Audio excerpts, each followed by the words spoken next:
Dr. Sheila Nazarian is with us, escaped Iran during the revolution. Is the new regime perhaps worse in the sense that they are more desperate? Absolutely, Linda, you nailed it. As long as executions continue to happen on a daily basis, and now they're saying they want to escalate it even further, this regime is the same cancer as the one before it, just more paranoid, and they're going to take it out on the people of Iran. Okay. When you were on the program before the war, this was in January when the protests in Iran were happening, you made a passionate case for the fact that all of these protesters needed was help from the U.S. military and then let the Iranian people take it from there. Here's that clip. They want democracy. They crave democracy. They want real elections. In the last election, Leland, they announced and congratulated the winner before the election actually happened. So amazing how that works. The Iranian people are not the Iraq people. They're not the Arab people. They lived a better life. They know what Westernism is. They crave it. They're ready for democracy. Have you been surprised by the lack of any kind of protests or uprising? In recent days, Leland? No, just since the war began. You mean in America or in Iran? In Iran.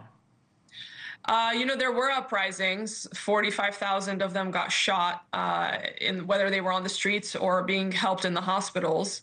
So I think that right now they're being told by leadership, in the diaspora to hold tight.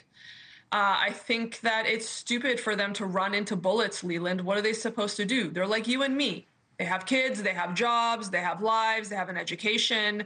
Are they supposed to run into the bullets and hope they run out of bullets? No, they're not stupid.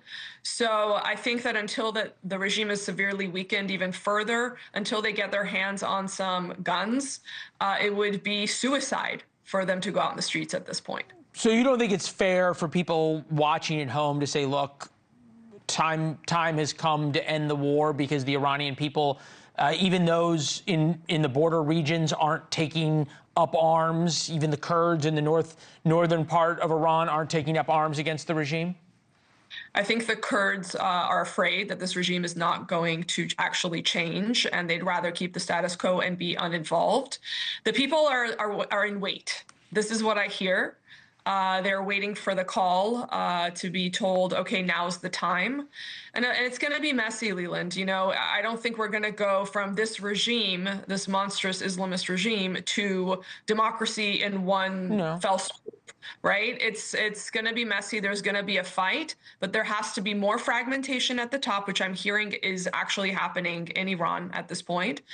The people have to be armed. There has to be external pressure maintained, like President Trump is doing, and the time will come, I'm convinced, very soon. No, I'm not sure there's any external pressure right now being maintained. And if anything, the pressure's being released. But at what point he is keeping the troops there. He is keeping the troops there. He didn't pull back. Okay. At what point would you be worried, or are you worried, that the world at all, but especially America, is going to move on from this cause and go on to other things and go about our lives and forget about the Iranians? It's a big worry, and I think that's the biggest worry of Iranians. They're not worried that the bombs are coming in. I've heard so many friends that they say they get 1 second to talk to their parents, and their parents say, if this is the last phone call, and if we die, we hope that one day you will visit a free Iran, and that will be worth it. I mean, they're more afraid of the regime than they are of the targeted attacks and the bombs going off. They actually celebrate when those come.